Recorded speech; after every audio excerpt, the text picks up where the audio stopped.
Hi friends, welcome back to RiceBell channel. இன்னைக்கு நம்ம என்ன பார்க்க போறோம்னா bread வச்சு ஒரு வடை செய்ய போறோம். குயிக்கா ஈவினிங் ஸ்நாக்ஸ் எப்படி செய்யலாம்னு பார்க்கலாம். வாங்க வீடியோக்குள்ள போலாம்.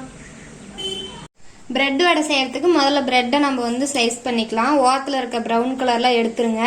இப்போ நம்ம bread ஸ்லைஸ் பண்ணிக்கலாம்.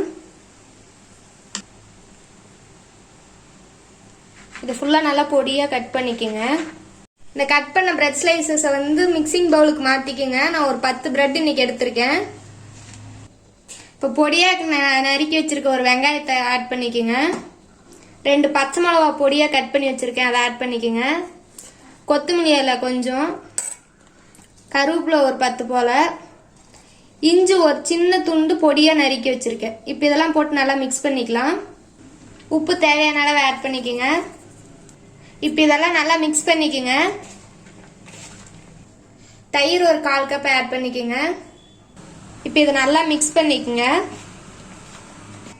ஒரு டேபிள் ஸ்பூன் அரிசி மாவு ஆட் பண்ணிக்கங்க.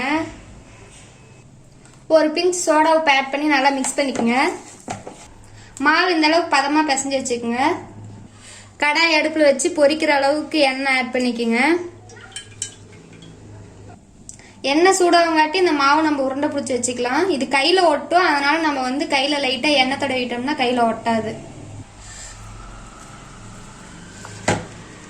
நல்லா இந்த மாதிரி எடுத்து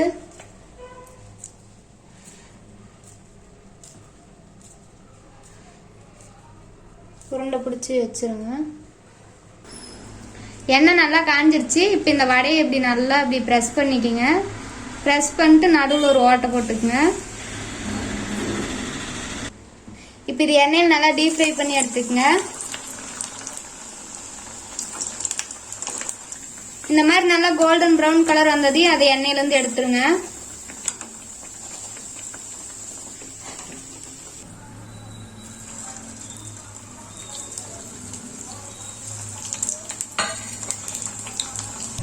பாருங்க, சுவையான பிரெட் வடை ரெடி ஆயிடுச்சு. குயிக்கா ஈஸியா பண்ணிடலாம். ஈவினிங் ஸ்நாக்ஸா ட்ரை பண்ணி பாருங்க. செஞ்சு பார்த்துட்டு எனக்கு கமெண்ட் செக்ஷன்ல எப்படி இருக்குன்னு சொல்லுங்க. உங்களுக்கு இந்த வீடியோ பிடிச்சிருந்துச்சுன்னா RiceBell சேனலுக்கு சப்போர்ட் பண்ணுங்க, லைக் பண்ணுங்க, ஷேர் பண்ணுங்க, அண்ட் ஆல்சோ மறக்காம சப்ஸ்கிரைப் பண்ணுங்க. தேங்க்ஸ் ஃபார் வாட்சிங்.